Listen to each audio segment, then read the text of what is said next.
Boa noite, pessoal. Vai começando aqui mais um Clube dos Quatro e hoje para falar sobre Videodrome ou, se você preferir, Videodrome, a síndrome do vídeo, como é a tradução desse grande clássico do cineasta canadense David Cronenberg de 1983. Eu tô com ele aqui como sempre não, né? Mas já aqui da casa, Tarcísio, o Cinetru. Boa noite, Tarcísio. E aí, boa noite, galera. Mais uma vez, um prazer estar participando aqui duas semanas seguidas. É um recorde. Ave Maria. 2 semanas. Espero que tenha dando sorte a seleção brasileira, hein? Porra. O Gugu já começou pensando para falar do melhor cineasta de todos os tempos e de uma das suas obras-primas, Videodrome, a síndrome do vídeo. Estou lisonjeado, muito feliz. Falar de cinema vivo em seu ápice é sempre bom. E, assim, provavelmente não será... É o primeiro filme de Cronenberg, mas provavelmente não será o último, porque, de fato, é um diretor que tem diversas obras-primas. Estou aqui também com ele, João Vitor Caverna. Boa noite, João. Boa noite, rapaziada.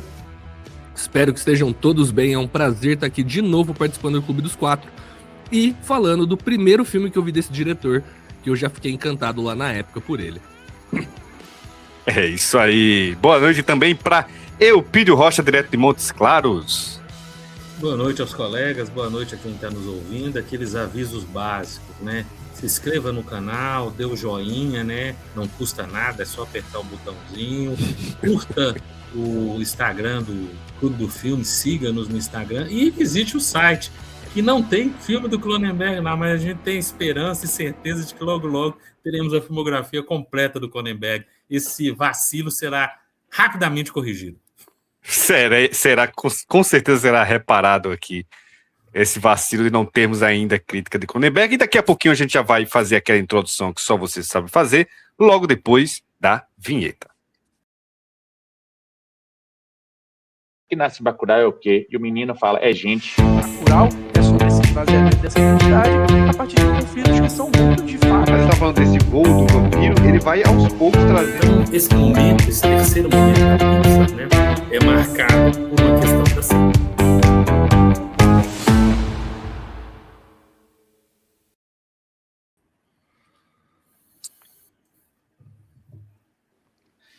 Estamos aqui de volta, então, e agora Eupídio vai dar aquela introdução sobre o filme Videodrome. Vai lá, Eupídio.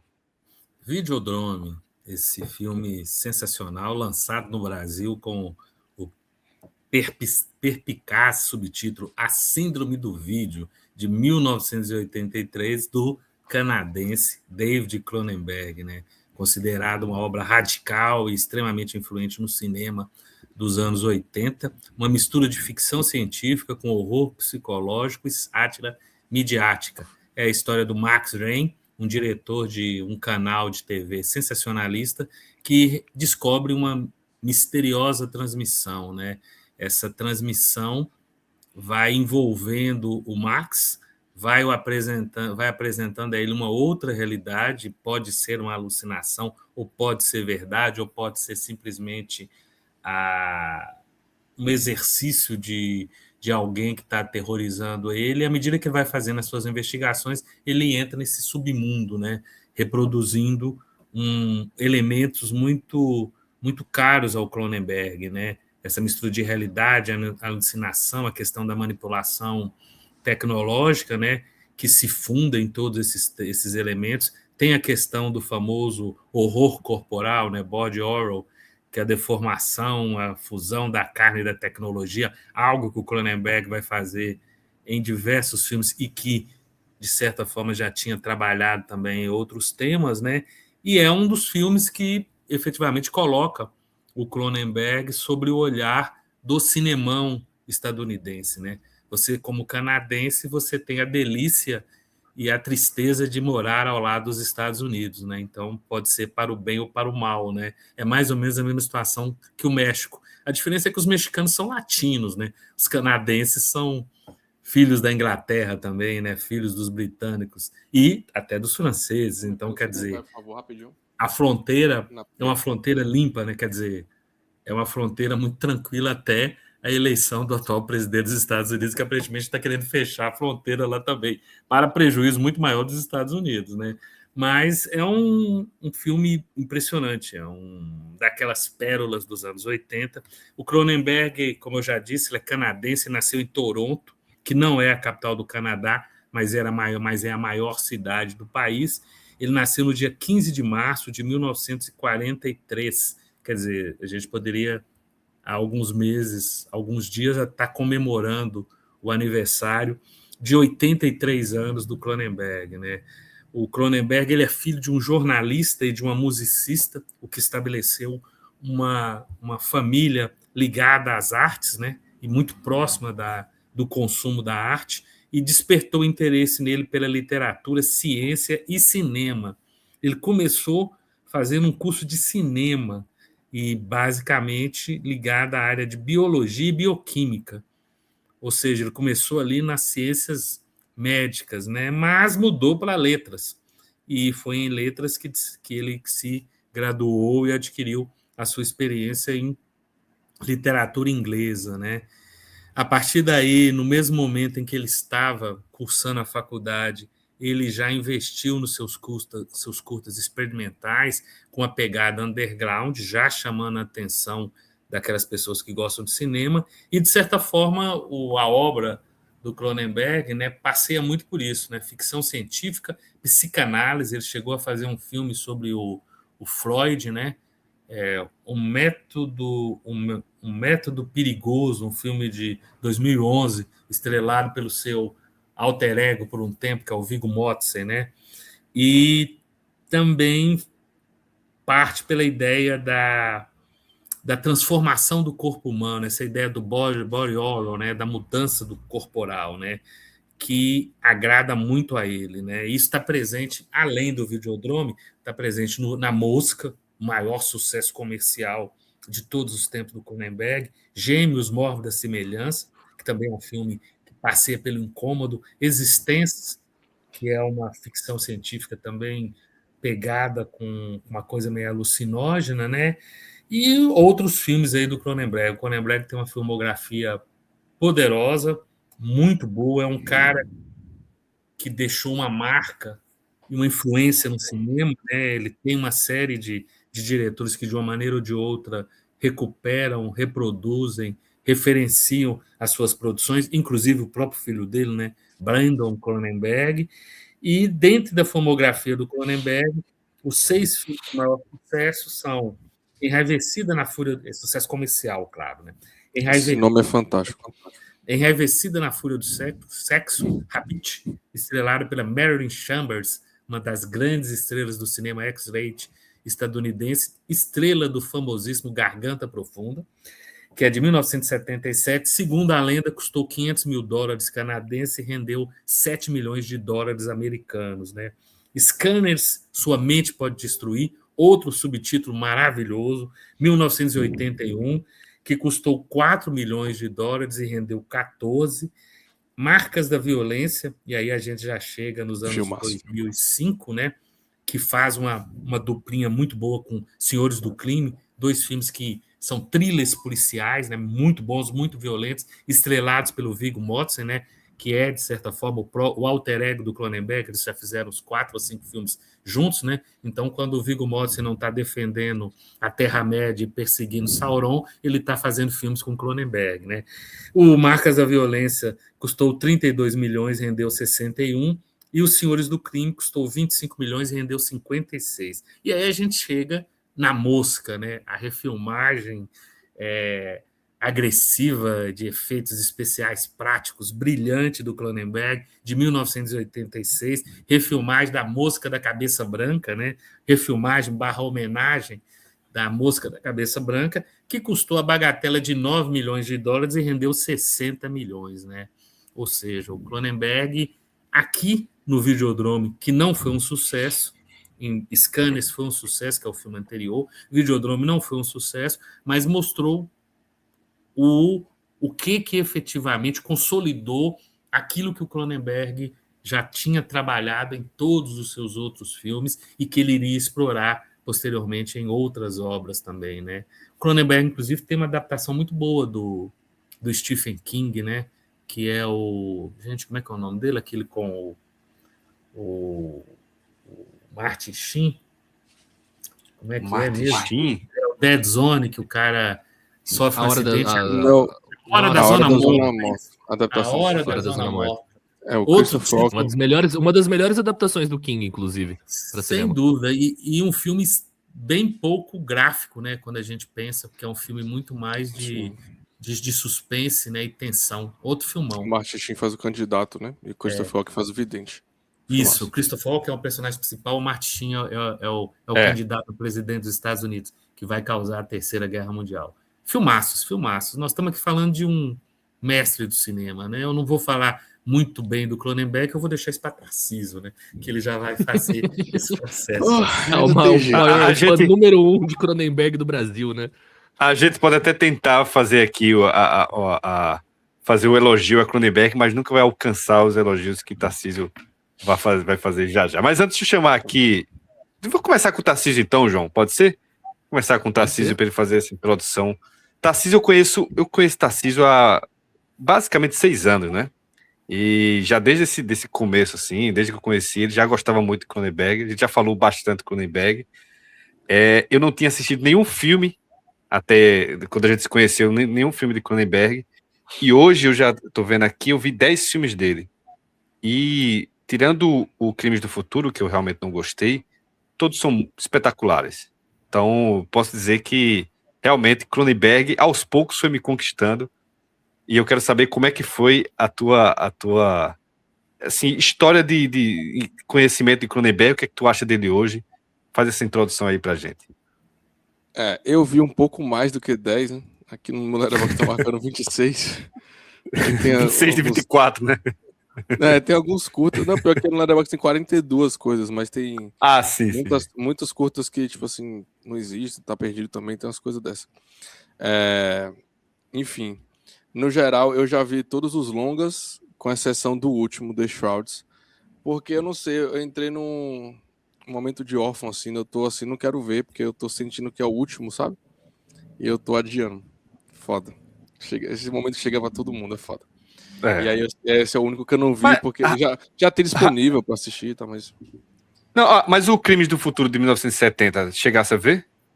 não, esse falta. Esse eu não considero parte da filmografia oficial dele, nem o Cronenberg considera, na verdade. Eu já vi entrevista dele comentando a filmografia e ele começa a partir do. Butterfly, né? Não. Fugiu o E nome. Butterfly. Não é o. Não é o Rabid, não. É o. Ou é o Rabid ou o Shrouds. É um dos dois. Não, peraí, calma. Fugiu o nome. É o Shivers. Shivers, isso. Ah, o Calafrios. Calafrios, Ele Isso. começa a partir do Shivers. O Estéreo e o Crimes do Futuro original foi 2 filmes que ele fez ainda na faculdade. O Estéreo eu já assisti e o Crimes do Futuro eu ainda não vi. Aí, em tese, falta ver esse Crime do Futuro, mas não considero essa parte da filmografia oficial, mas vou ver, né? Porque também já vi um monte de curta que foi dessa época, enfim. E o último filme, The Shrouds, que é com o Vincent Cassel. Enfim, mas o Cronenberg, sim, eu continuo considerando ele, pra mim, o melhor diretor de todos os tempos. Eu não conheço nenhum diretor que tem uma filmografia em questão de proporção, de extensão e assim, contundência como o Cronenberg tem. Outros diretores que têm filmografia de 5, 6 filmes não têm filmografia tão concisa quanto, mas um diretor que dirigiu mais na faixa de 20 longas e tem 20 longas como 20 longas que o Cronenberg tem, eu não conheço nenhum diretor. Acho realmente assim muito fora da curva, espetacular, e para mim Cronenberg é a prova de que realmente o cinema é a arte mais poderosa que tem, porque nenhuma outra arte você tem assim se permite a um artista fazer isso. O Cronenberg já disse em entrevista que ele vê a obra dele como uma estátua e ele é uma abelha que tá voando em volta dessa estátua. Então, para ele, deve ser um fã de B-movie, provavelmente, né? Mas para ele, a filmografia toda dele é um filme só. E isso faz muito sentido no fim das contas, porque apesar dele ter fases diferentes, existem temáticas ali que permeiam todas essas fases. Eu conheci o Cronenberg por causa de A Mosca, foi o primeiro filme dele que eu vi, né? É muito interessado, na verdade, de ver cinema de terror e clássico do cinema de terror, e A Mosca é um clássico do cinema de terror. Isso eu devia ter 14, 15 anos, então tem uns 10 anos mais ou menos, 10, 11 anos. E sim, eu gostei de primeira, assim. Eu já achei a música muito bom, Muito maravilhoso. Apesar de que, sim, eu acho que o Cronenberg é um diretor que quanto mais você assiste, os filmes melhoram na sua percepção, porque se o cara faz pensando que é tudo um filme só, então você vai compreendendo novos capítulos novos pedaços dessa estátua, né? Como usando a metáfora que ele fez. Então, assim, o A Mosca já é muito bom. Na época eu tava mais pensando nele como essa expressão gráfica, né? É um filme pesado, violento e tal, mas aí você vai evoluindo e pensando como ele discute a ambição científica, como ele discute questões da fé ou da ausência dela. Tem muita gente que vê a Mosca como essa questão religiosa sobre o cara ter tido a ambição de Deus, de criar a vida, de transmutar a vida, de duplicar a vida. E no fim das contas, hoje eu percebo a força dele como um melodrama também. Acho que o melodrama do romance ali é fantástico, né? Porque ele é o Homem-Aranha que deu errado, né? A Mary Jane só sofre, né? Tipo assim, acabou. O cara virou uma mutação bizarra, não tem poderes, não tem nada assim. E eu acho que ele fala sobre... Ele tem essa discussão do quão pouco já influencia muito, assim. É uma mosca, né? Tão simples, um negócio minúsculo que entrou ali, tipo... E acontece tudo o que acontece, enfim. Filmaço. E aí depois eu fui assistindo aos poucos. Não foi um negócio assim que eu comecei a maratonar, algo assim. Eu fui assistindo aos poucos e existia um momento ali que eu já tinha visto meus 10, 12, 13 filmes e o Cronenberg ainda não era meu diretor favorito. Então, Hugo, fique tranquilo. Vai chegar o momento. Pode ter calma. Vai acontecer. Aí depois de um tempo eu fui me percebendo, retornando para ele, né? Você vai, deixa eu ler mais alguma coisa sobre Videodrome, deixa eu ler mais alguma coisa sobre Aquisistas. E aí até aqueles filmes, eu acho que isso é um sinônimo muito foda, assim, de que um diretor tá ganhando esse poder para você, quando você começa a assistir até os filmes menos falados, menos famosos, e você se depara, porque a verdade pelo menos eu vejo assim, né? Você começa a ver os filmes ali, quando você vai chegando nos mais desconhecidos, você vai com menos expectativas. Não, porque não é sobre bilheteria, pelo menos a gente que usa o Letterboxd para ter essa noção do mais ou menos conhecido, é muito sobre percepção da crítica também e tal. Isso influencia na percepção do público. Então, o Cronenberg, eu lembro quando eu assisti Madame Butterfly, que é um dos filmes menos conhecidos dele, e é um dos meus favoritos, foi inacreditável a experiência. Eu fiquei assim, isso é impossível, pô. Como até um filme que ninguém fala, você pega, tipo assim, um fumaralhaço absurdo, com o Jeremy Irons entregando uma performance espetacular. Enfim. Então, foi passando esse tempo, eu fui me aproximando cada vez mais, e aí entram, obviamente, várias outras questões, como a gente tem uma certa interseção na nossa perspectiva de mundo, assim, como a gente vê a relação do homem com a tecnologia, que é um dos temas que ele mais aborda. Então ele aborda questões sexuais, questão do corpo, essa questão da tecnologia e tal. Então, assim, eu acho que nisso ele é extremamente contundente, e eu acho que justamente essas fases dele são muito importantes. O Cronenberg, ele é considerado o fundador, né, do body horror, com os primeiros filmes dele, o Shivers, o Rabid, o The Brood, o Videodrome e depois A Mosca. E é muito interessante pensar que ele é muito reverenciado como um diretor de terror, um mestre do terror, mas o Cronenberg só fez exatamente esses filmes que eu falei, e o The Dead Zone são filmes de terror. Ele veio fazer terror novamente só no Crimes do Futuro, muito tempo depois, e até ele fez filmes que falam da relação com o corpo, claro, tipo Existence, mas que é uma ficção científica. Então, assim, o cara fez 10 anos de cinema de terror e tem mais, não sei, 30 anos aí de carreira, né, 40, que não é cinema de terror. Mas ele foi tão marcante e tão influente como um diretor de horror que até hoje figura no panteão dos grandes mestres de horror e tal. E a gente tinha citado até no último episódio, o Cid tinha falado da Gília do Cornô, por exemplo, né, que é abertamente influenciada pelo Cronenberg, ganhou o Palma de Ouro com Titane, que é um filme, tipo assim, influenciado por Existence, por Crash, por Videodrome, por A Mosca, enfim. Então o Cronenberg, agora novamente, né, além do Titânio, A Substância, né, que porra, o filme do Cronenberg, não tem jeito. A cara dele muito influenciado, que é fugiu o nome dela agora, que também fez Revenge. Deixa eu pegar aqui. Vou pegar aqui. É uma ótima diretora que também é abertamente influenciada por ele, né? Não tem como. Coralie Então, assim, Fargeat. Farguet. Se não francês, eu sempre chamo de Coralie Farguet, é isso mesmo. Coralie. Coralie. Coralie Fargeat. Então, assim, entrando no Videodrome, né, que eu acabei... Vocês vão botar a falar de Cronenberg e ficar aqui 3 horas falando, pô, você é foda também, né? Pois é, porque fala de videojogo, senão eu vou continuar aqui. Vamos Videodrome.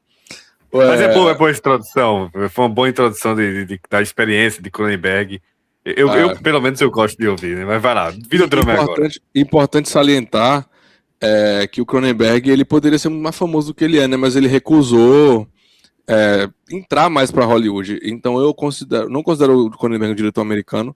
Assim, ele é canadense, mas ele é um diretor canadense mesmo. Inclusive ele tem, tipo assim, tem lá várias exposições, tem um hall de homenagem para ele lá como se fosse a Cinemateca canadense, né? Então, assim, ele sempre filmou no Canadá também, sempre fez questão de filmar em Toronto, Montreal e tal. Ele já foi sondado na época para dirigir produções ali hollywoodianas nos anos 80, mas ele abriu mão por manter o controle criativo dele. Então, assim, vindo pro Videodrome mesmo, o Videodrome é um espetáculo, né, de filme. Eu acho que se fosse no meu ranking ele fica em segundo, só perde pro Crash. Um filme a gente tem aqui nosso protagonista interpretado pelo James Woods, um ator fantástico, que interpreta um cara chamado Max Wren, que é dono de um canal de TV, né, chamado Civic TV, que é um canal pornográfico, e ele tá ali buscando novas frequências para descobrir outros programas, e nesse ele acha esse programa secreto chamado Videodrome, que é um programa de sadomasoquismo. E aí, nisso ele se apaixona, né, pela personagem da Debbie Harry. Me fugiu o nome dela de cabeça agora. Mickey. Isso, perfeito. E aí, depois a gente começa a entender que esse programa, na verdade, espalha certas frequências que mexem com a mente humana. Ele entra na série de delírios ou não, né? Aí já entra na interpretação de cada um. Ele tenta buscar um professor que é especialista nisso, que é o Brian Oblivion, para entender essas questões. A gente vai dar spoiler aqui, né? Pode sim, claro. E aí ele vai se afundando nessa questão de entendimento ou não do que é real ou não, mas querendo ou não, algumas coisas o Cronenberg deixa bem sólido ali, que é essa questão de toda a conspiração industrial, né? O Cronenberg sempre se posiciona geralmente contra a indústria e os efeitos negativos que a indústria traz pra gente, principalmente a indústria de tecnologia. O que é, tipo assim, já perguntaram pra ele, irmão, como você se sente tendo previsto todo o futuro, né? Porque o que Elon Musk faz hoje em dia é isso, né? No fim das contas. A IA, tudo assim. É impressionante que o Cronenberg previu a porra tudo mesmo, não tem jeito. E aí o Max Wren vai se afundando nisso, porque é uma mistura de delírio com tesão, com conspiração, porque ele acha que está sendo perseguido e tal. Enfim. E no fim das contas, o que a gente tem de mais palpável é que o Cronenberg está discutindo justamente essa fusão do homem com a tecnologia, né? O personagem do Max Wren, ele começa a ter uma arma que sai da mão dele, ele enfia fita de vídeo dentro da barriga, não sei o quê. Então ele discute como o ser humano vai se fundindo com a tecnologia. O Max Wren fala várias vezes sobre uma nova carne, né? Que na minha interpretação, pelo menos, essa nova carne é justamente essa fusão. É o novo ser humano que é fundido entre homem e máquina. E ele também discute muito... Como isso não vem através de uma manipulação barata, tipo assim, antenas de rádio onde se vira um zumbi. O Max Wren parece ativo o tempo todo. O Cronenberg, ele é muito astuto em reconhecer que a tecnologia, ela é mesmo atrativa, né? Ela desperta um certo fascínio mesmo, não é simples assim, como a gente virou zumbi da tecnologia e tal. Então, assim, eu acho uma obra extremamente espetacular. Ele discute a perpetuação da nossa vida através da tecnologia, porque o Brian Oblivion descobre que ele está morto, mas ele está vivo nas fitas, né? E hoje isso está a mais de 1000 com as pessoas que recriam entes mortos na IA, ou as pessoas que, né? A pessoa morre, mas o Instagram dela tá lá, ela tá no grupo do WhatsApp ainda. São discussões que vão ficando cada vez mais complexas, que Videodrome tá aí de base pra gente usar de ponto de entrada para essas discussões, assim. Então, é isso, né? Vamos abrir o debate. Então é isso. Realmente eu amo demais. Mas é bom, o Fer notando aqui algumas coisas bem bacanas. João Vitor, já faz então aí também tua introdução, porque João Vitor, ele não ia gravar hoje, mas ele falou, pô, eu gosto muito do Videodrome, então por mim eu gravaria Videodrome também, trabalharia na segunda e na quarta-feira, né, João? Então, tá, porque pra quem não sabe, esse programa aqui é gravado, está gravando na segunda-feira e tem ao vivo na quarta-feira, mas Videodrome é um filme que você também gosta muito, não é, João?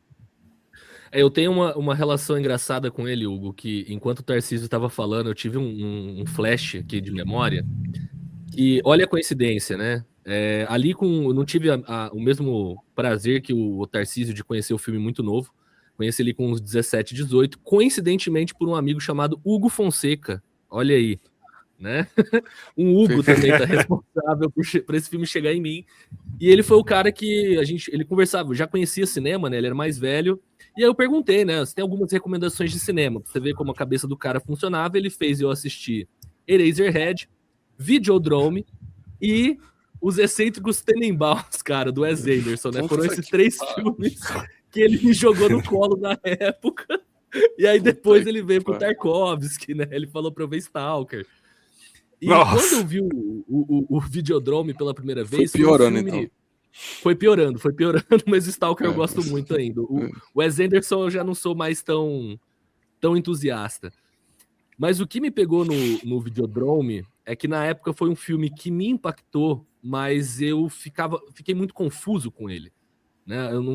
Principalmente por uma estética que eu não tinha muita familiaridade, um tipo de narrativa que não era muito familiar, porque estava muito fora do convencional. Eu já contei isso aqui no clube, mas reforço que eu comecei a cinefilia com Dune Darko, julguem-me se quiser, ele foi a porta de entrada para cinefilia. Tipo, vamos ver cinema, foi Dune Darko. E o Videodrome foi um filme que eu não digo que eu fui o maior entusiasta, mas ele ficou gravado na minha memória, sabe? Ele, igual um filme queimado, assim, queimou parte da minha memória. Eu falei, putz, tem esse filme, tem esse diretor, ele é muito legal, mas será que eu acho ele muito legal? E aí, né, vou ter que fazer aqui a menção, muito obrigado Vinícius Terron, ou Murphy, que tinha os DVDs do Cronenberg. A gente sentou uma noite e ele falou, vamos assistir de novo, você precisa ver mais filmes desse cara. A gente foi no Scanners, e aí eu me fascinei porque tem a cena do meme, né? Era um meme, aquela cena da cabeça explodindo em tudo quanto é lugar. E aí foi pro Videodrome, a gente foi pro Shivers, aí eu lembro que o Gêmeos me impactou pra um caralho, mas o que bateu o martelo, Tarcísio, por curiosidade pra você, foi o Naked Lunch, o almoço nu, né? Que acho que em português é Mistérios e Paixões, né? Isso, Mistérios e Paixões. Que ali eu falei, caralho, esse cara é foda. E o Crash é só pedrada, o tesão, né? Como. O Crash foi o tesão. O Crash eu falei, caralho, isso aqui é... O Crash é a obra-prima das obras-primas. Completou 30 anos agora. Fodástico, sabe? E o que me pegou quando eu fui rever Videodrome foi exatamente isso que você falou, Tarcísio, que é essa questão do prever o futuro. Reassistindo o filme agora, pra gente fazer esse debate, e o quanto ele prevê essa questão da união homem e máquina, né? E eu vi alguns argumentos, eu tava lendo algumas coisas antes da gente debater, que tem gente que fala que o argumento dele envelheceu mal. Eu parei com essa ideia, porque, tipo, tá falando de VHS, etc. Eu falei, gente, é a tecnologia da época. Porque eu vi, depois eu mando até pra vocês essas críticas que eu vi, que fala que o filme envelheceu mal no argumento, porque ele fala de TV. Né? Tipo, ele não mas isso que é maneiro, porque o Cronenberg não queria prever nada. Não era a intenção dele. Ele não fez um filme futurista. Exato. Entendeu? Não é tipo época, né? De Volta para o Futuro, né? Tentando prever carro voador. Mas até o Existence, que tem um tom futurista, não é necessariamente um filme futurista, porque não demarca tempo, ele não fala de um futuro, é uma outra realidade apenas. E o genial, para mim, né, reassistindo agora para o debate, é principalmente a ideia do homem e máquina. Tipo, essa percepção, e assim, a estética do filme é magnífica, eu adoro na hora que ele coloca o capacete, né, e fica tudo aquele pixel que se mescla, essa tecnologia retrô que é magnífica, sabe? Eu tenho um tesão absurdo por essas tecnologias retrô. Para mim o maior símbolo disso é o Alien, o Oitavo Passageiro. Eu amo aqueles computador cheio de luzinha, mas o homem máquina e tem uma coisa que você falou, Tarcísio, dessa questão do antitecnologia. E tem um diálogo muito rápido, que ele é muito sagaz, que é do personagem do Barry Convex, né? Eu esqueci quem é o autor que interpreta. Sim, é um ator canadense, eu acho que fez alguns filmes nesse início de carreira do Cronenberg. É que ele comenta muito rápido. Ele fala, a gente tá fazendo aqui essa experimentação do Videodrome, mas a gente também produz óculos para as pessoas enxergarem, e a gente também produz mísseis para OTAN. né? Ele deixa muito claro, a gente faz mísseis para a OTAN, e é uma jogada ele dando essa alfinetada dessa multifaceta da tecnologia, né? Tipo, olha, a gente Das produz corporações, óculos, isso, Também. das corporações, tipo, a gente faz óculos, mas a gente produz mísseis, e a gente tá fazendo essa nova tecnologia para tentar mexer com a mente das pessoas. Cara, como que você pode falar que esse filme envelheceu mal? Sabe, tipo, você pensar na Palantir, pensar no Twitter, pensar no Facebook e como a tela hoje, ela modela a nossa cabeça. Ela tá na nossa cabeça. Eu tenho uma aula que eu falo sobre, né, tecnologia e identidade, que eu falo, gente, o celular, por mais que ele não esteja fundido na minha mão, né, ele não é uma fusão igual a arma, o celular é uma extensão da gente. Você pode ser o mais pragmático possível com o celular. Isso é falado no Mas ele filme, né? A faz questão da parte do tela. nosso corpo. Exatamente. É, Só Long live rapidinho. the new É porque, Flash, né, cara? Long live the new Flash. que essa crítica que o João vai trazer sobre do pessoal, né, falando que envelheceu mal e tal. Eu acho que sim, ele faz uma previsão do futuro, mas não uma previsão estética ou material, ele faz uma previsão do ser humano e da relação do ser humano com a máquina. Como é que vai ser, como se dará essa relação, independente de qual máquina será, se vai ser o capacete. Sim. E, velho, até o capacete lembra muito um óculos VR, né? Aqueles óculos de realidade virtual. Então, assim, até nisso ele acertou também, né? A capacidade de materializar isso para além do diálogo que o Cronenberg tem é espetacular, porque a cena que o Max Wayne enfia a cabeça na TV é um negócio assim, animal, porque isso não é possível. É tão óbvio, mas é tão perfeito, né? Esse gancho, Tarcísio, que uma coisa que me impressiona no Cronenberg, olhando em retrospecto da obra dele como um todo, é que ele tem uma capacidade de abstração bizarra. Tipo, quem teria a ideia de fazer uma cena hipersexual do cara e uma televisão? Só o Sabe, é muito a TV respirando, né? Aí tem as veias, assim, da TV, assim, um negócio foda. É muito autoral, você não encontra isso em outros cinemas com facilidade. Eu consigo pensar no máximo em, sei lá, o Tetsuo The Iron Man, no cinema japonês, que tem essa ideia, umas ideias loucas de união de corpo, que é um diretor genial também, fantástico. Muito mas foda, que já é influenciado pelo Cronenberg, né? O Tetsuo, salvo engano, é de 89. Né? Ele é o que tá colocando. Ele é um seguidor do Cronenberg, do Tetsuo. Essas abstrações, pensa, tipo, pegar, para dar mais exemplos, não só dentro de Videodrome, porque a TV é o mais visível, né? Mas tem o VHS se mexendo, mas, pô, no Naked Lunch, uma máquina de escrever que é um inseto que claramente tem uma figura anal na parte de trás. Tipo, quem vai ter essa abstração, sabe? Eu não lembro de outros diretores que conseguem ser tão criativos em relação a objetos. Posso falar uma também? Desse filme aqui? E aí você continua. A parte da arma, quando ele quer dar a ideia de que a arma está fundindo a ele por uns fios, né? A primeira aparição é como se fossem uns tubos, né? Uns fios assim saindo dele, pegando entre ele e a arma, né? E depois tá tudo aquela coisa toda parecida com o que ele faz em Exist também, aquela coisa mais orgânica. No Exist, o console é obviamente um feto em desenvolvimento, né? Negócio exato. Absurdo. Que é a criação de uma nova vida ali, não... Aqui ele não bota sol, ele não já mostra a gente já tudo já pronto, entendeu? Ele mostra que existe algo sendo ligado antes, né? Os fios, que dá a ideia de controle, de que aquilo está sendo ligado a ele por outras vias, né? Não é que está nascendo dele. Foi meio que implantado, imposto a ele. Para fechar a minha provocação e até dúvida com vocês, é se vocês conseguem pensar até em outro diretor ou outras obras não influenciadas pelo Cronenberg, porque se a gente falar o pós é impossível a gente fazer esse rastro, mas o Cronenberg ele é uma base, porque assim, é muito original, sabe? Desde o argumento simples de um homem se unindo a uma mosca, uma cena claramente de sexo com uma televisão, com penetração de VHS no seu corpo, eu não consigo ver outro diretor que é tão criativo nessas abstrações envolvendo objetos, envolvendo corpos, até por isso que ele é o pai do body horror, né? Ele é definitivamente... Eu não sei. O meu elogio, que pergunta difícil. É bizarramente, mas é lindo. É maravilhoso. Mas é lindo. Maravilhoso. Eu vou pensar durante o episódio aqui, se eu lembro de alguma coisa que poderia equiparar nesse sentido. Mas, assim, muito difícil. Muito difícil. Assim, eu fico... Muito dos filmes que eu assisti do Cronenberg foi no debate que a gente fez, né, no Cineclube. O Existem, por exemplo, eu fiquei apaixonado pelo filme na época. Obra-prima suprema. Acho que a gente bateu 3, né? O Scanners foi o que eu menos gostei na época, eu não estava muito preparado para aquele tipo de filme.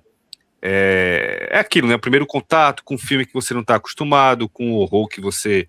Que ele, que no no meu geral, já é caso, um eu filme não- bem mais independente do que o Sam fez depois. Ele tem um tom de cinema barato mesmo. O Scanners ainda tem esse tom, assim, que eu acho muito gostoso também. Exato. Mas ele gera mais estranhamento. E não adianta você dizer que assim, a gente não se acostuma com determinadas estéticas e aquele primeiro impacto pode fazer você não gostar tanto, né?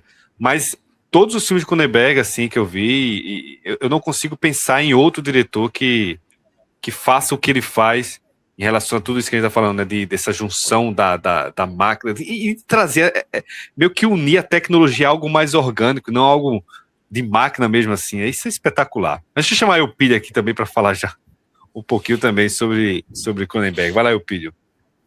O Cronenberg é uma figura extraordinária, né? Eu tive o prazer de conhecer o Cronenberg na época do VHS, né? Eu me lembro da fita da FJ Lucas de Fast Company, que é o filme de carros que o Cronenberg cometeu. Esse é o filme do Cronenberg que parece que foi dirigido pelo Linklater. E o filme que ele cometeu, né? Porque é um filme assim que, inclusive, Grande eu nem filme, me lembro Pedro. desse filme, queria Grande até que vê-lo novamente para dizer que eu ainda me lembro de alguma coisa dele, né? Mas aí, a partir desse filme, a FJ Lucas lançou, se não me falha a memória, o Enraivecida na Folha do Sexo, Os Filhos do Medo e o Calafrios, uma sequência. E os filmes chamavam a atenção pela embalagem e pela ideia de que trabalhavam com filmes de terror, mas também tinham aqueles elementos que a gente costumava de ver ocasionalmente nos filmes de terror, que são as cenas de nudez, né? E aí, automaticamente, eu já fui assistir os 3 filmes também, até que chegou o Scanners, né? E depois o Videodrome. Aí, realmente, eu estava muito hipnotizado pelo que o Cronenberg fazia, até porque era uma coisa muito diferente, né? Algo bem além do que você poderia pensar. E vai chegar um momento que vai ser efetivamente o Clash, que seguramente é a obra-prima do Cronenberg. Aí, efetivamente, eu paro um pouco de assistir o Cronenberg, só volto a assistir realmente com um entusiasmo muito, muito claro quando ele vai para os policiais com o Viggo Mortensen, né?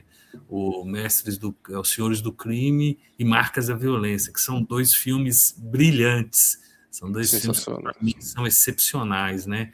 Não são como o Crash, que estão ali batendo perto. E depois desses filmes aí eu realmente não continuei com Cronenberg. As experiências dele do Mapa das Estrelas, Cosmópolis, que tem o Robert Pattinson, né? Realmente não me interessaram tanto, talvez até pela... Perdendo.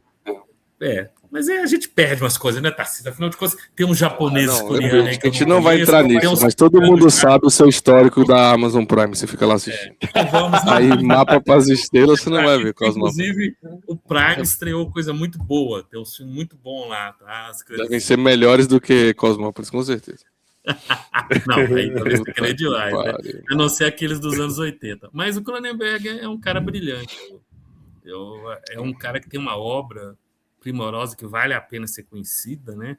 E eu estou até me programando para efetivamente correr atrás desses aí, o Cosmópolis, o Mapa das Estrelas, o Método Perigoso, e aí chegar nos finalmente, né? Os crimes do futuro e o Shoulders, né? Shoulders, esse aí.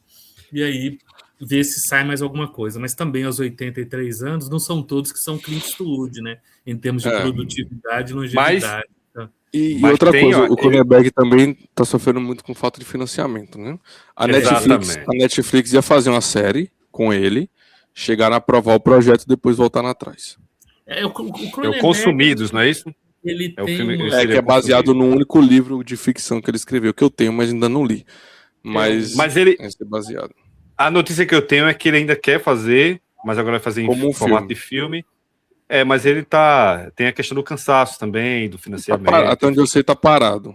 Mas tem uma outra questão também que todos esses diretores têm, né? É preciso ter um diretor reserva, porque senão a seguradora não garante a compensação financeira se acontecer um acidente. Então é preciso ter um diretor que, se o diretor principal falecer ou ficar impossibilitado, esse cara assume.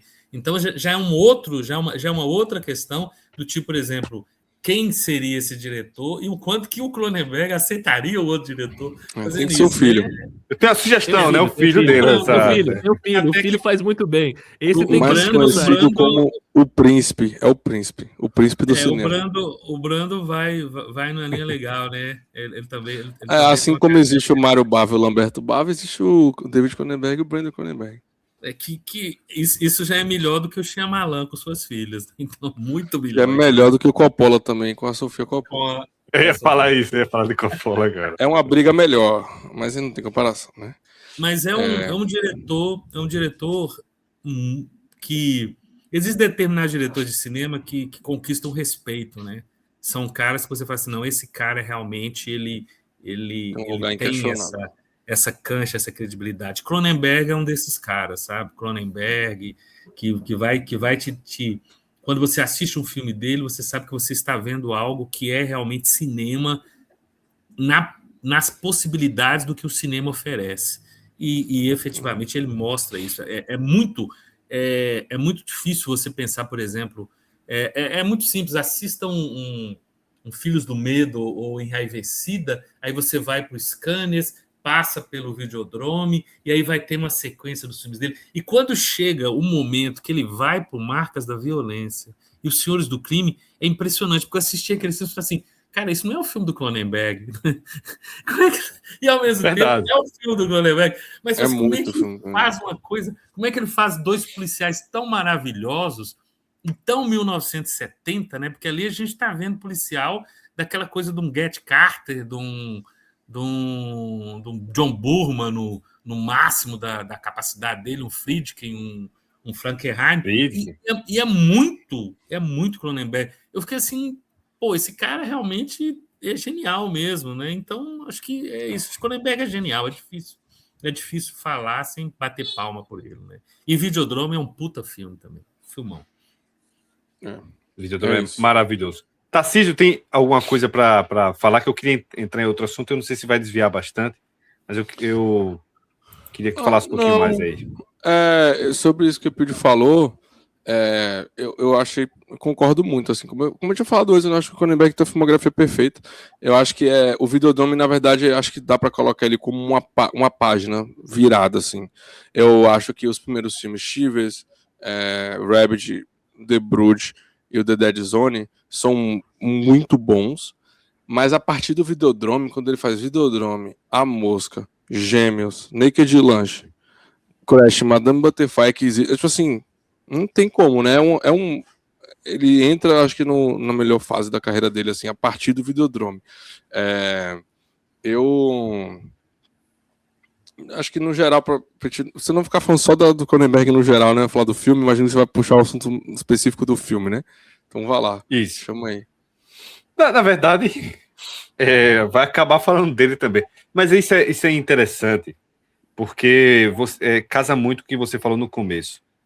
A obra do Cronenberg, ela é um pedaço de um todo. Então, é muito difícil a gente falar aqui só do Videodrome e não falar do Cronenberg, né?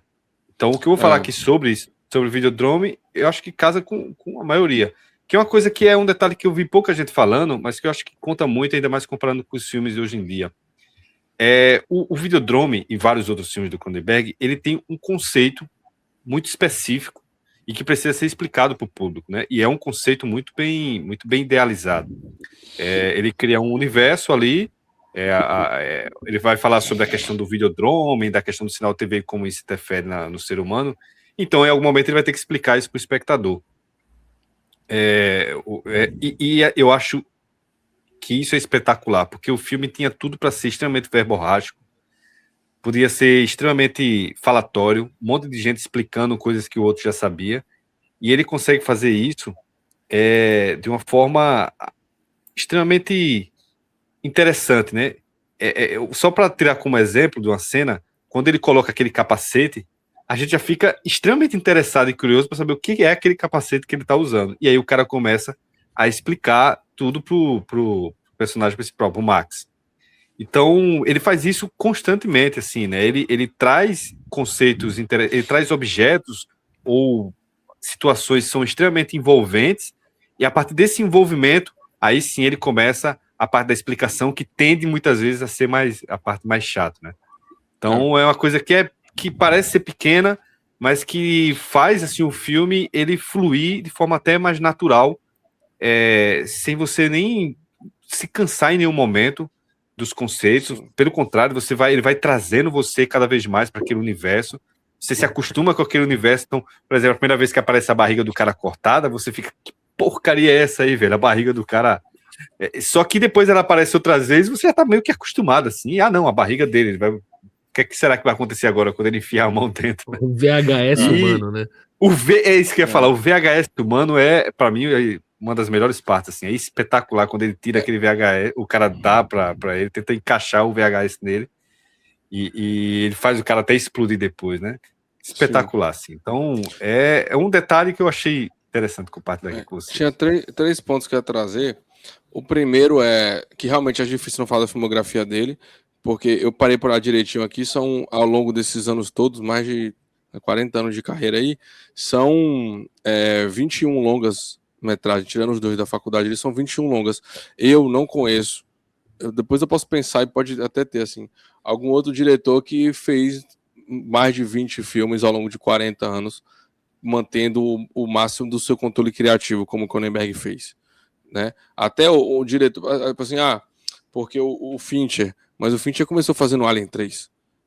É o primeiro filme, mas foi. O Cameron começou fazendo Piranha 2, né? Desculpa te interromper, Tarcísio, mas o maior concorrente dele, que é o Carpenter, ali nos anos 90 é a decadência, se a gente for pensar, tipo, já são filmes considerados mais fracos dentro da trajetória do Carpenter. Eu nem acho, assim, nos anos 90 eu ainda acho que ele tinha um certo controle criativo, mas o Carpenter fez Memórias de um Homem Invisível, que ele já falou que ele nem quer assinar o filme, porque ele brigou com o Chevy Chase. O Carpenter fez o filme dele, o The Ward, que também já é considerado bem mais fraco, que nem não tem tanta identidade dele. Até o Lynch, que teve muito controle criativo, fez Duna, né? Filme que fica muito fora ali do resto dos filmes. Então, assim, eu não consigo pensar em nenhum, assim. Eu acho que talvez o Clint possa estar equiparado, mas eu tô longe ainda de terminar a filmografia dele, não posso falar com tanta propriedade. Mas eu lembro que tem um The Rookie, por exemplo, que ele fez com o Charlie Sheen, né, que é mais comercial, não mais qualquer coisa, assim. Tem um ou outro ali. Cronenberg não tem. O Destemido Senhor da Guerra, que é uma porcaria, tão ruim quanto o The Hulk também. Então... Não, mas assim, eu falo de controle criativo, de estar dentro do conceito, digamos assim. Eu imagino que o The Hulk já fuja mais, seja mais qualquer coisa. Mas o Cronenberg não tem. Tipo assim, muito perfeito nesse sentido, e por uma escolha dele, porque ele colocou isso como prioridade. E na minha cabeça isso é muito louvável. A segunda coisa que eu ia falar, a gente estava comentando sobre outros diretores antes do Cronenberg, que talvez trouxeram isso. Nos anos 50, o cinema de ficção científica passou por uma transformação, e dá para falar um ápice muito grande, porque tiveram muitos filmes que revolucionaram muito nesse gênero, e acho que muito do cinema do Cronenberg de inspiração vem daí, principalmente o Invasion of Body Snatchers, O Dia que a Terra Parou, e novamente entram alguns filmes que foram refilmados nos anos 80, que não foi só A Mosca que foi refilmado, né? Por exemplo, A Bolha foi refilmado também, e já inspirado no Cronenberg, teve algumas alterações que deram mais contexto social para a refilmagem da Bolha, bem interessante em certo sentido, assim, vou dar spoiler? Não vou dar spoiler. Vou dar spoiler não, da refilmagem de A Bolha. Não vou. Mas vale a pena. Muito bom. O remake, a segunda, porque depois o Ferrara fez nos anos 90, né? São 3 versões. Mas o Invasion of Body Snatchers do Kaufman também. Não é o Charlie Kaufman, não é o Philip Kaufman. Charlie Kaufman, os caras. Foi o Charlie Kaufman, muito foda. Que acho que é de 7,9 até. É muito boa também. Mas é isso, assim, filmes específicos de um momento do cinema de ficção científica, que era uma ficção científica mais adulta, né, para aquele público ali e tal, mas que ainda não é nada a ver, assim, não tem como comparar ainda com o Cronenberg. E a terceira coisa, o terceiro ponto, é puxando esse gancho que o Hugo trouxe, porque o que acho das coisas mais geniais do Cronenberg é que ele nunca, o cinema dele nunca foi excludente, assim, porra, o Stalker, que o João tinha citado mais cedo, que também é um filme de ficção científica, eu acho um bom filme e tal, mas ele tá muito conectado, enraizado nesse cinema europeu, esse cinema poético, né, esse cinema existencialista e tal. O cinema do Cronenberg, assim, eu adoro o humor do Cronenberg, por exemplo. Eu dou risada assistindo o filme dele. Acho que ele tem uma perspicácia muito boa. Porra, a gente tá falando de Videodrome, onde o Max Wayne, no momento que ele descobre que ele tem um certo poder sobre aquilo também, ele transforma a mão do cara numa bomba, pô. E o cara explode, pô. Essa cena aí é absurda. Eu me acabo de dar risada. O cara explode. Simplesmente, o cara... Ah, então tem seu poder? Irmão, o cara que sua mão vira uma bomba, se foda agora. Pronto. Ele enfia a mão na barriga dele, né? E quando tira, é uma granada. Isso é sensacional, entendeu? O humor do Cronenberg está presente em todos os filmes dele, sem exceção. Para além disso, o Cronenberg é um cara que não abandonou, mesmo depois na carreira dele, quando saiu do terror, não abandonou o cinema de gênero como um todo. Como o Pidi falou, ele fez cinema policial, ele fez o Naked Lunch, que é meio policial, né? Meio investigativo. Um filme surrealista. Aí ele tem a ficção científica muito forte no The Dead Zone, no Videodrome. Os Gêmeos flertam um pouco com isso também. Então ele é um cara que nunca renegou esses arquétipos do cinema clássico também. Como o Hugo falou, ele coloca a gente algo que é muito envolvente, é uma investigação, é um mistério, né? Tem uma conspiração por trás para fazer o filme cabeçudo, chato, existencialista, blá blá blá, entendeu? Então, porra, a iconografia vem desse lugar de... Pô, a cena que a Debbie Harry tá lá, ela chicoteia o cara, ela tira a máscara, assim, e a Debbie Harry, ele fica assim, caralho, que porra é essa, não sei o quê. Porra, é absurdo, absurdo. Ele chega no final e mata o cara, né, no fim das contas. O dono das empresas de óculos mete bala no cara. Aquela cena dele escrotaço, né, como se ele fosse... esse organismo vivo dentro dele, né? Porque ele vai... Que pra mim lembra muito os filmes do Pakula. Esses suspenses conspiracionistas políticos, assim, sabe? Que tiveram vários fantásticos nos anos 70, né? Lembra muito, assim, pô, é um filme político ali, mas um filme político dentro ainda desse sistema de ação, de suspense, daquela narrativa que o cinema americano construiu muito bem, assim. Então, o Cronenberg une tudo, por isso que é o melhor de todos os tempos, né? Pô, não é à toa. Mas ele une tudo, você fica assim, caralho, é muito perfeito, assim, é um negócio inacreditável. É uma crítica tão ácida no filme, porque você tem a igreja, né, do professor do O'Brien Oblivion, que é os moradores de rua tendo tempo de tela, tipo, como se para ter uma dosagem de acesso à tela, tipo, entra nessa questão que não faz sentido acusar o filme por ter envelhecido mal, ou de que ele não previu correto, porque você tem todo um panorama e dessa questão da tecnologia, e um ponto crucial que eu estava lembrando aqui, refletindo, né, que mostra, e eu vou concordar com você, Tarcísio, como um dos maiores diretores já ali do cinema do continente norte-americano, que ele não dá resposta também, né, tipo, você conseguir sustentar até os 80 e poucos anos, sem ter cometido deslize em alguma entrevista, em algum artigo, de te falar o que é real, o que não é real do filme, mantendo esse filme a ordem infinita, porque por mais que o diretor dê a opinião e a gente continue podendo, né, interpretar, o público em geral vai aceitar a fala dele como a palavra final. Ele disse que é tal coisa, X ponto, bateu o martelo. E o Videodrome, a gente sai nessa questão. Ele estava alucinando, ele não estava alucinando, e como ele lida com essa ambiguidade nessa narrativa em específico é lindo, porque ele nunca te tira do palpável a ponto de você desacreditar na situação.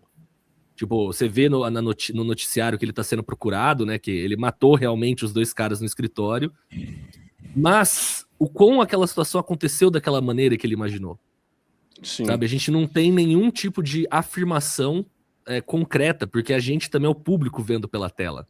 Né? E essa o debate tela também sobre a tecnologia independe se é real ou não e tal. Eu acho isso fantástico, porque quando a gente pega outro diretor, o ridículo do Christopher Nolan, ela bosta, que ele se perde no quanto ele é metódico, né? O Christopher Nolan faz o filme onde ele cria o mundinho dele, cria as regras dele, e ele só fica ali dando pergunta e dando resposta. Então, o início do filme ele dá aula de física, no final do filme ele pergunta para ver se você aprendeu. O filme dele é isso. O Cronenberg não tá nem aí para isso. E pega a origem, que a gente tem a resposta. A galera adora falar que é ambíguo, mas a gente sabe quando é sonho e quando é sonho. A gente, tipo, teve resposta do ator, né? Esqueci o nome do ator que ele falou, que o Nolan instruiu ele. Tipo, mano, você matou a magia do filme. Tipo, eu sei agora quando é sonho e quando não é.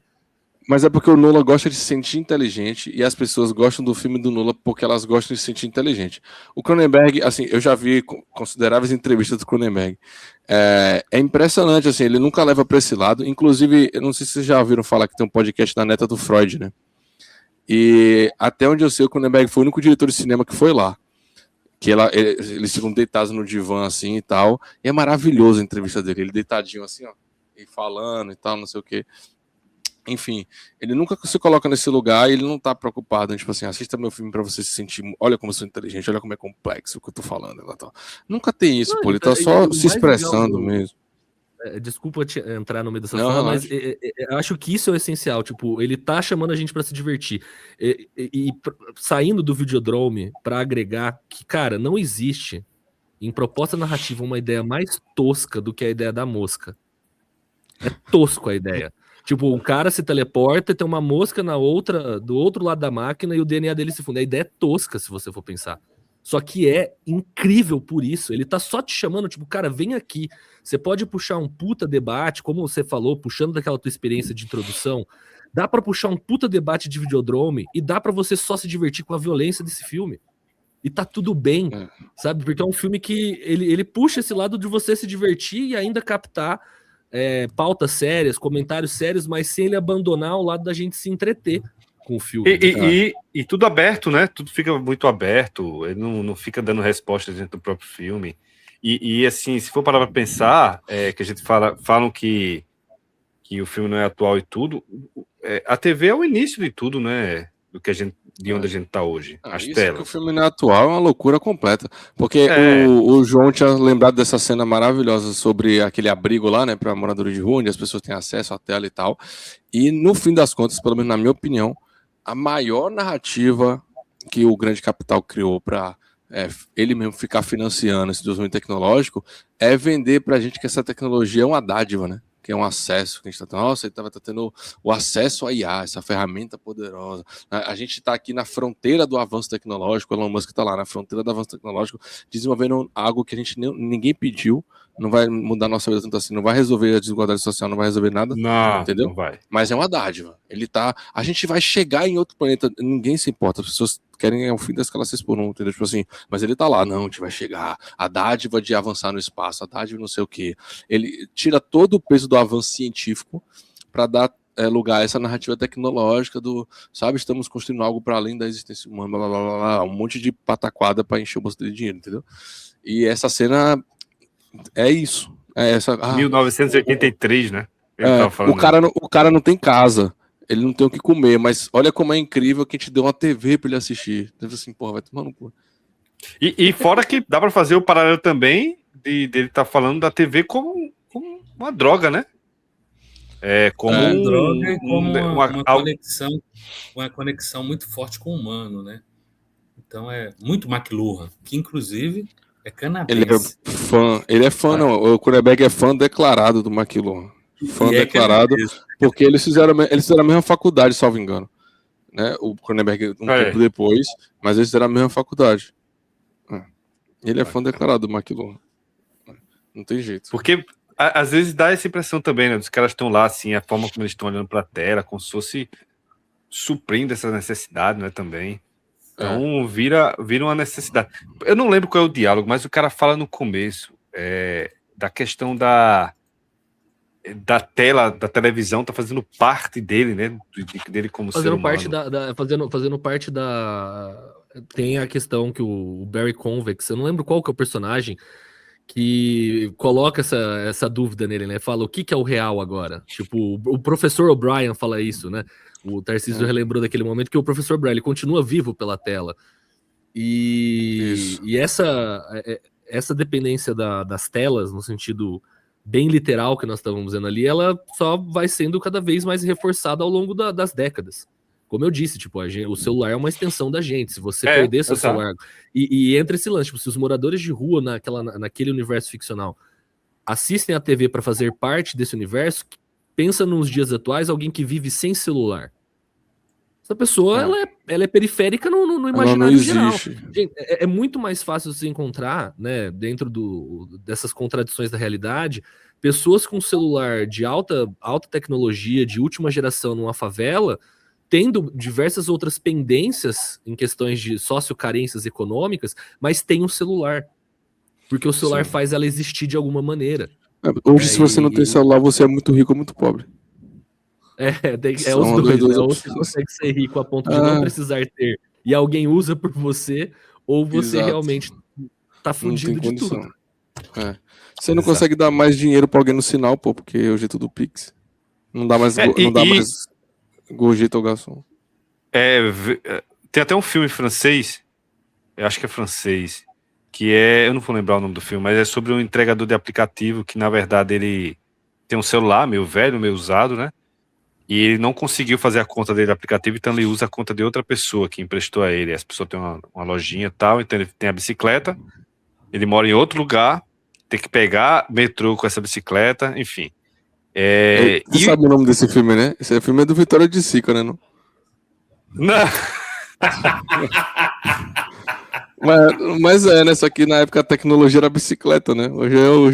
Além da bicicleta, o cara tem que ter o celular pra usar. Tem que ter o celular. E aí Se tem roubar o isso, celular né? do cara, de que adianta a bicicleta? Não adianta nada. Hoje em dia... Não adianta nada, exatamente. E parece que, não é que dá defeito no celular dele, mas o policial fica encasquetando com ele, porque não é a foto dele que tá no aplicativo. Sim. Mas assim, olha só a dependência dessa tecnologia para o cara trabalhar em situação de risco, em uma situação totalmente degradante, que é o trabalho de você entregar de bicicleta, degradando no sentido de arriscado mesmo, assim, né? E não que o trabalho seja degrade ele, mas no sentido de ser um trabalho num nível de insalubridade muito grande. Não, e a carreira do Cronenberg Arriscado. tem essas coincidências engraçadas, assim, porque depois ele fez o Cosmópolis, que é o filme do Batman, só que ele já tinha feito o filme do Homem-Aranha, só que da vida real, né? Aí depois ele fez o Batman da vida real, foi tão bem feito que depois o Robert Pattinson foi interpretar o Batman de verdade, né? Porque, assim, porra, é loucura isso, mas é a vida. Aí depois ele faz o Mapa para as Estrelas, que fala justamente sobre essas pessoas que a fama cria e tal, que também é sobre tecnologia, né? Porque hoje, tipo assim, o que é essa nova carne? Long live the new flesh. O que é a nova carne, se não o meu novo eu, sou o eu do Instagram, né? A minha persona digital, o que eu represento e tal, entendeu? Tipo assim, é isso. Vida longa. As pessoas querem saber, tipo, quem é a Virgínia de verdade, ou tipo assim, vida longa a Virgínia do Instagram, né? É vida longa a Virgínia do Instagram. Quem ela é no Instagram, ali é a nova carne. Não tem jeito. Exatamente. Vamos então no para as final, considerações no final ele finais. se mata, né? É importante dizer que ele não tanca, né? A loucura. Quando ele toma consciência do sistema, filho, é foda. E com a arma de mão, né? Não é com a arma de... Com a própria tecnologia. Eu acho espetacular o design. Que é mostrar esse ônus e o bônus, né? Que a gente tá aqui fazendo isso aqui agora por causa da tecnologia, né? Esse debate aqui ao vivo, cada um em um estado do Brasil e tal. Enfim, aí se aplica várias coisas, mas sempre tem esse ônus e bônus, o cara... ninguém aqui tá defendendo ludismo, não é esse o ponto, né? Mas a gente vive do exagero, a gente vive servindo a reprodução do capital, e isso por si só já é totalmente danoso. E eu acho uma das coisas mais geniais do Cronenberg é que ele consegue se posicionar ao mesmo tempo que ele não precisa, para isso, deixar a discussão menos complexa ou colocar lados muito estritos, sabe? Então ele se posiciona contra a tecnologia, mas nunca negando que a tecnologia tem coisas incríveis nela, entendeu? Isso eu acho assim, é isso que eu acho que faz, isso é uma das coisas mais incríveis dele mesmo, assim, que é muito difícil outros diretores conseguir alcançar esse equilíbrio, sabe? A mesma coisa no Crash, tipo assim, ele julga o ser humano, um fetiche do ser humano com a tecnologia, que é o carro, mas ainda faz parecer que tudo aquilo é muito gostoso, entendeu? Tipo assim, a mesma coisa que, se eu fosse o Max Rain, e aí eu me apaixono pela Debbie Harry, eu tava fudido, pô, ia dar no mesmo, acontecer a mesma coisa, entendeu? Tipo assim, Em algum momento você fica tipo assim, esse cara é maluco, se apaixonou por essa mulher aí, e aí se meteu nessa confusão, pô, rapaz, todo mundo ia se meter nessa confusão, pelo amor de Deus. Tipo assim, Aí ele vai ficando poderoso também, ele vai descobrindo o poder da tecnologia, né? Tudo vai parecendo mais fascinante. Tipo assim, não tem jeito, pô, é foda. Nas entrevistas do Cronenberg, eu não sei se a palavra é humildade, mas ele sempre se coloca, ele sempre parece ser um cara muito normal no fim das contas, sabe? As pessoas ficam muito, tipo assim, até pra entrevistar ele. Ele já contou a história de quando ele conheceu, ele e o Scorsese se conheceram, né? Porque o Scorsese chegou pra ele e falou assim: nossa, eu assisti seus filmes, eu fiquei muito impressionado, eu nem sabia se eu queria ver, não sei o que, não sei o que. E o Cronenberg falou, tipo assim, pô, você é o cara que fez Taxi Driver, tá falando isso pra mim, tipo assim, pô. Mas tem prostituição infantil, o cara é um maluco de guerra, é assassinato, não sei o que. Aí o Cronenberg só fez um filme, né, de televisão e alienação de tecnologia. Porra, ele sempre se coloca, ele sempre parece um cara muito, tipo assim, um cara muito normal, entendeu? Só que um gênio, né? Mas, enfim. Muito boas. Ele não é um cara que. Ele nas entrevistas não fica falando, tipo assim, não, temos que perceber como a tecnologia influencia e o Elon Musk, não sei o que, não sei o que. Tipo assim, ele é muito contido, muito na dele e tal, e a percepção de vida dele. Enfim, eu deixei aqui minha visão no filme, né? O que eu penso, como é que eu me expresso. E é isso, cara. Eu também acho isso muito inspirador, assim, ele como... Eu não vou dizer ele como pessoa, porque, novamente, né, sempre são filtros, a gente tá vendo ainda recortes e tal, mas como eu já vi muitos recortes, eu admiro ele como... para além dos filmes, da obra, assim, acho que e no fim das contas, se ele lutou a vida toda para ter o controle criativo, nada mais natural de que as entrevistas, querem ou não, reflitam um pouco da visão de mundo que a gente vê nos filmes, né? Já que se ele teve controle e fez o que ele queria, então é isso, assim. Tem jeito. Exatamente. Ele, assim, e tem um senso de humor muito apurado, muito irônico, muito sarcástico, ele é foda. Vamos então para as considerações finais agora? Vai lá. A trilha sonora do Howard Shore é foda. Que é um dos grandes parceiros do Cronenberg. Eles fizeram basicamente a filmografia do Cronenberg toda junto. Depois que o Howard Shore entrou, ele nunca mais saiu, né? Negócio espetacular. E o Videodrome, assim como outros filmes dele, me deu uma sensação muito foda de um filme que você acordaria de madrugada, ligaria a TV e estaria passando, assim. Isso me deixa fascinado. Depois o cara ainda vai fazer Senhor dos Anéis, né? Você vê o quanto o cara é gênio. O Cronenberg, assim, eu vou pesquisar sobre isso, que eu fiquei interessado. Ele deve ser muito fã de Senhor dos Anéis, que ele já roubou o compositor. Já pegou o ator, o Viggo Mortensen, como o Epic tinha colocado. Então, assim, aí tá todo mundo... Vai todo mundo junto. Acho que ele pesquisa e se fala pra gente depois também. E com certeza não é como eu falei, não é o último filme de Cronenberg. Você falou que Crash faz 30 anos essa semana, né? O Letterboxd fez uma matéria fantástica, ainda não li. Fantástica assim, eu não li, né? Mas é sobre Crash, rapaziada. Deve ser fantástico, não tem jeito. E Crash, a gente tinha falado isso, a gente debateu o Rap na semana passada, sobre filmes que são, né, que não afligem mais o público, que não discutem mais. Cronenberg sempre sofreu muita retaliação. Acho que esse prestígio que ele tem hoje foi conseguido nos últimos 15 anos aí, porque no geral ele ainda fazia cinema de gênero, né? Então era um filme bobo de terror, um filme idiota de não sei o quê. O Crash foi boicotado em Cannes, tiveram que criar um prêmio específico para poder premiar o Crash, porque o filho da puta do Coppola, né, barrou, enfim. Mas eu quero dizer assim, o Videodrome não foi um filme que foi... as pessoas amaram o filme, não foi um filme, né, cultuado na época. Ele veio ganhando força com o tempo, porque ainda era essencialmente um filme de ficção científica, um filme de gênero, um filme de terror e tal. Como muito acontece com muito filme, né? Que um exemplo, aqui eu vou descer o nível, tá? Muito. Mas é só um exemplo aqui. O Clube da Luta, tô pegando um exemplo do Clube da Luta, porque o Clube da Luta hoje é gigante, né? Mas o Clube da Luta foi um fracasso de bilheteria. Ele fez sucesso ele fez sucesso na locadora. Então acontece muito de filme que ele se sustenta depois. Muito. O Carpenter não necessariamente teve até bons filmes de bilheteria e tal, mas não eram filmes cultuados pela cinefilia, né? Cinema do Carpenter era tipo assim, Os Aventureiros do Bairro Proibido, filme idiota, as pessoas viam dessa forma, né?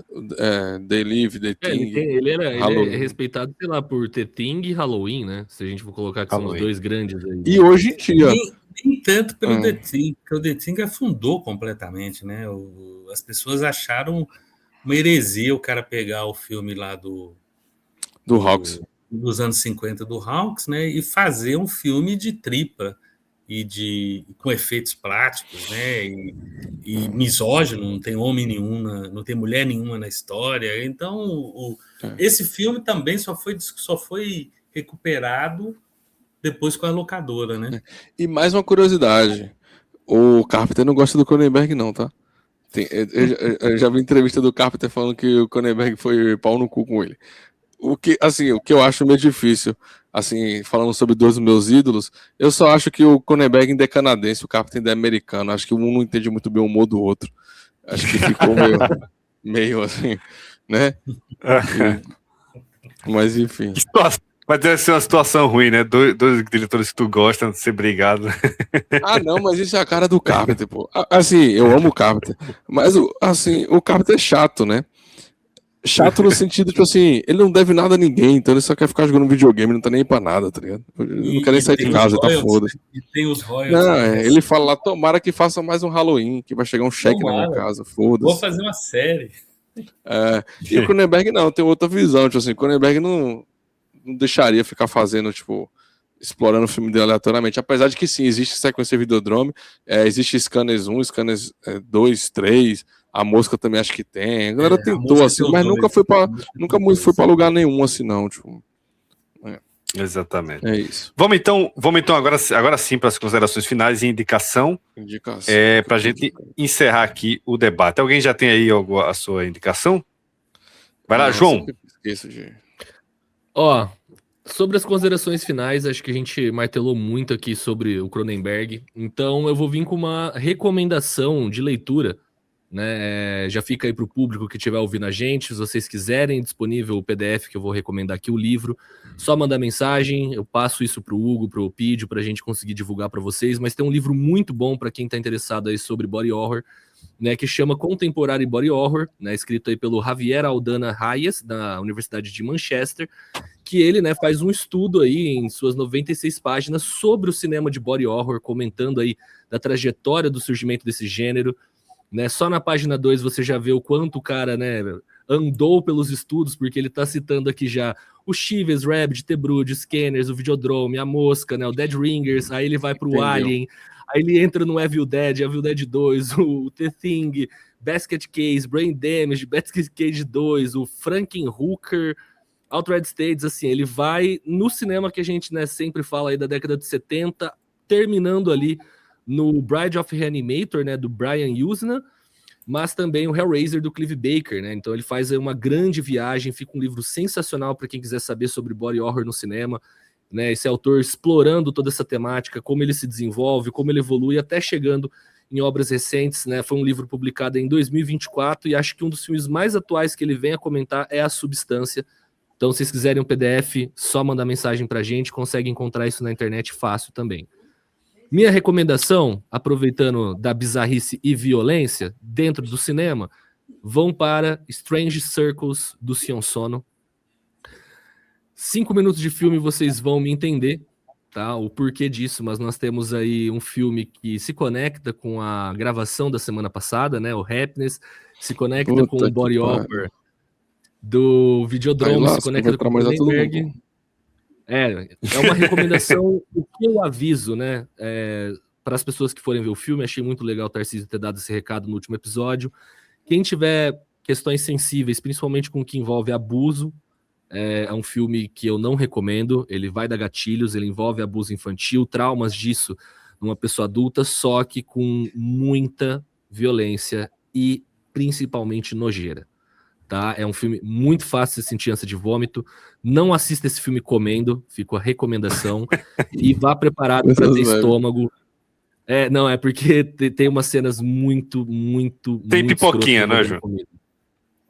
Sem pipoquinha. A pipoquinha rola. A pipoquinha acho que rola, e olha lá, tem uma cena envolvendo um macarrão, um tapete e pessoas comendo isso de maneiras que você fala, meu Deus do céu. Mas, assim, vão com cuidado, eu recomendo, por conta de estética, por conta, né, de estudo da violência, mas saibam que em 5 minutos de filme vocês vão entender o porquê que eu estou falando que esse filme é extremamente violento. Envolve uma cama, um case de violoncelo, uma filha, uma mãe e um pai. Sejam criativos em pensar no que isso vai dar em menos de 5 minutos de filme. Essa é a minha recomendação para os perturbados aí que gostam desse tipo de cinema, tá? É isso aí. Minha indicação. Eu vou indicar um de Cronenberg, um que eu gosto muito, pouca gente, não ouço muita gente falar desse filme, apesar de ser muito bom, que é o Spider, né? O Spider que vai contar a história, vai seguir, né, acompanhar o Dennis Clegg, interpretado por Ralph Fiennes. O filme vai colocar meio que você dentro da mente desse homem que é mentalmente fragilizado e que acaba de sair de uma clínica psiquiátrica para morar numa pensão em Londres. Então, ele vai tentar meio que reconstruir esse passado, ele anda com um bloquinho para anotar tudo, né, que ele vai lembrando. E o filme deixa a gente meio confuso, sem saber se aquilo realmente aconteceu, se foi criação da mente dele, o que é passado, o que é futuro. Então, ele coloca a gente dentro da mente dele de um jeito, assim, extremamente sufocante, mas ao mesmo tempo sem agitação, né? Não é aquele sufocante e agitado, é mais uma coisa mais controlada, uma coisa mais cinza, assim mesmo, né? E é mais como se fosse como se fosse, não é essencialmente uma experiência dessa imersão subjetiva. Espetacular o filme, recomendo bastante. Claro, tem vários outros aqui de Cronenberg que eu posso indicar, que você provavelmente já conhece, não existe, já foi aqui indicado. Pode assistir tudo.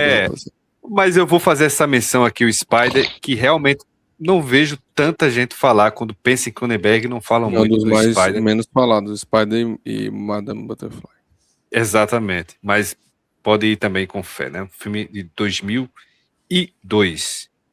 E um filme curtinho também, tá 1h38. Eupídio? Bom, alguém falou do Clive Baker, né? Então eu vou lá no Clive Baker, Raça das Trevas, Nightbreed, que tem o Cronenberg como ator. O Cronenberg é o psicopata que usa dois botões nos olhos e manejam as facas de açougueiro muito bem, né? O Clive Baker Cronenberg é muito foda, não tem jeito. Tem o fantástico Hellraiser, né? Que deu toda uma sequência aí. Hellraiser chegou se não chegou a 10, tá em 8 filmes, né? Inclusive tem Tá por aí. Tem um mais recente que é muito bom, porque recupera, porque o Hellraiser, infelizmente, do segundo em diante, o segundo ainda é legal também, mas depois ele vai caindo no nível, assim, a uma velocidade Sexta-feira 13 maior, porque ele vai afundando assustadoramente o Hellraiser, né? E o Clive Baker, além de diretor bissexto, né? Escritor de terror com a pegada da sexualidade, do monstro, né? E até mesmo do subconsciente. E ele tem esse filme, né? Que é Raça das Trevas. Ele tem esse livro, Raça das Trevas, que ele adaptou num filme que teria se tornado um grande filme de terror, mas que aí os produtores arregaçaram o filme, né? E foi relançada uma versão nova, alta, com qualidade, remontada, que é muito, muito, muito boa, mas que tenha um dos grandes méritos do filme, até porque o ator principal é um ator muito ruim, né? Craig Schaeffer é um cara fraco pra caramba, mas tem o Cronenberg fazendo o seu papel lá de psicopata assassino. Cronenberg também está no o Casamento Sangrento 2, né? Por isso que eu quero muito assistir. Um é maravilhoso. Para assistir, vale a pena, nem que seja pelos 3, 4 minutos que o Cronenberg participa. E o filme não é ruim, não. O primeiro é melhor, mas o 2 também não é ruim. Não. Tem gente que acha que é o melhor filme de terror do ano, o que vai gerar controvérsias. Ixi, tô maluco. O João já falou que o outro filme é top 10 melhores filmes de terror da história. É obsessão, né? Tá. Então vamos lá. Falta você, Tarcísio. Falta a sua indicação. Deixei por último aí para fechar. Tô tentando escolher entre uns 7 filmes aqui, tá foda. Deixa eu ver. 1, 2, 3, 4, 5, 6, 7. 7 filmes. Rapaz, eu vou escolher o daqui porque eu acho que é o que mais precisa ser divulgado.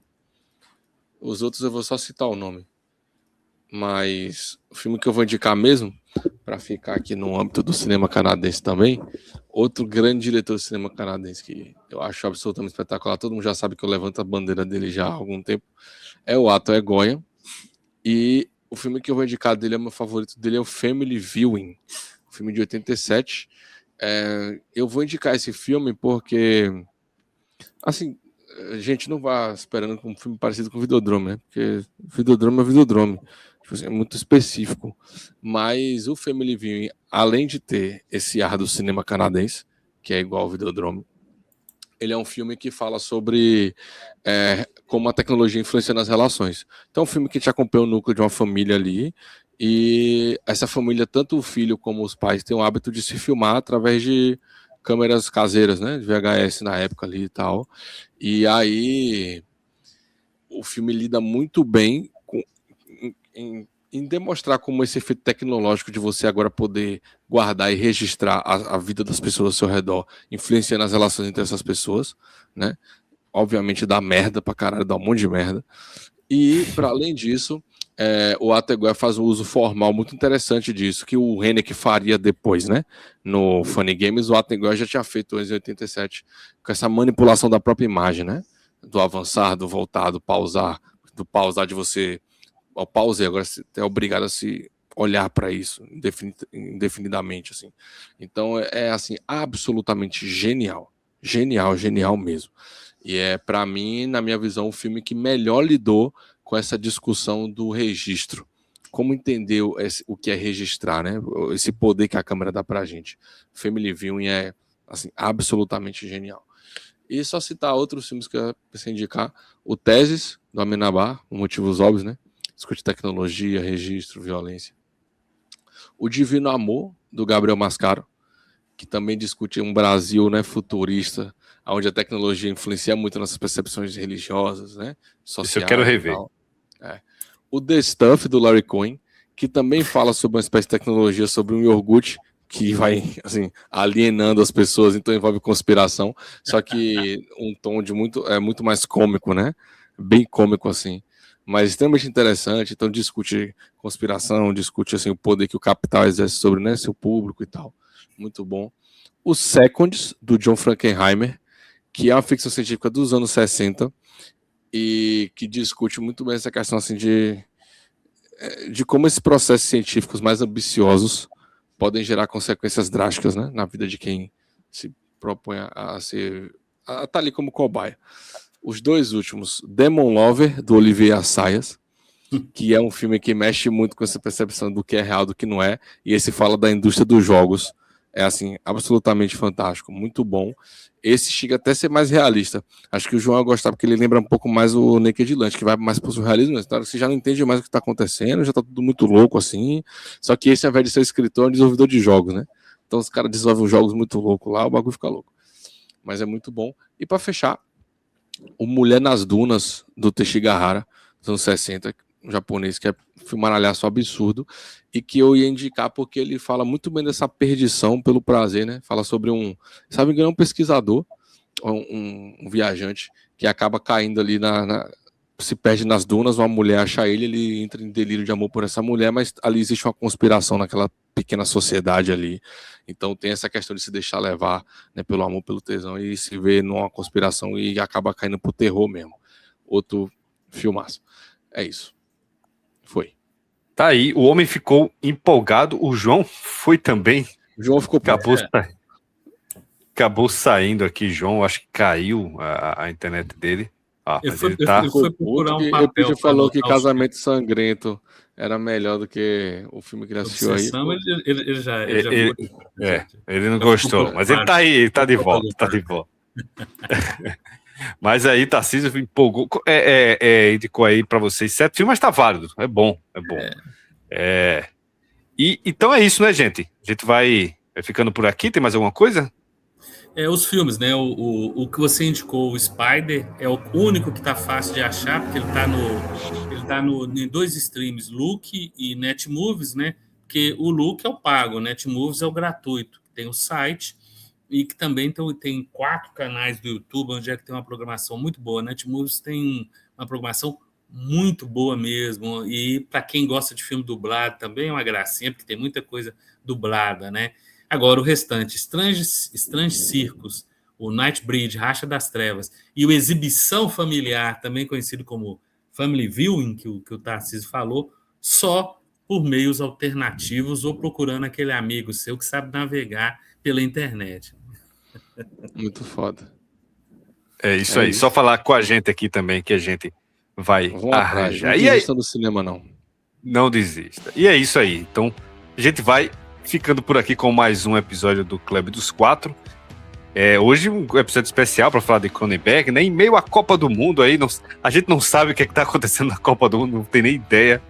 Mas eu espero que esteja dando tudo certo aí pro Brasil. Depois a gente acerta, não é? Exato. Exatamente. Mas fica aí com a gente, então. Deixa aí seu joinha, sua curtida no vídeo e se inscreve no canal. Segue nossa página no Instagram, @Clube do Filme. E também navega lá para o nosso site, clubedofilme.com.br, que já está prometido, terá sim crítica de Cronenberg. Eu acho que a essa altura pode ser que já tenha uma crítica aí, a crítica do Videodrome, né? Então, muito obrigado a todos vocês que acompanharam a gente até aqui. Obrigado a Elpidio, a João, a Tarcísio. Eu espero vocês na próxima. É isso aí, um grande abraço. Tchau! Valeu. Que nasce Bacurau é o quê? E o menino fala, é gente. Bacurau é sobre esse esvaziamento dessa identidade a partir de conflitos que são muito de fato. Mas você tá falando desse voo do vampiro, ele vai aos poucos trazendo. Então, esse momento, esse terceiro momento da pizza, né, é marcado por uma questão da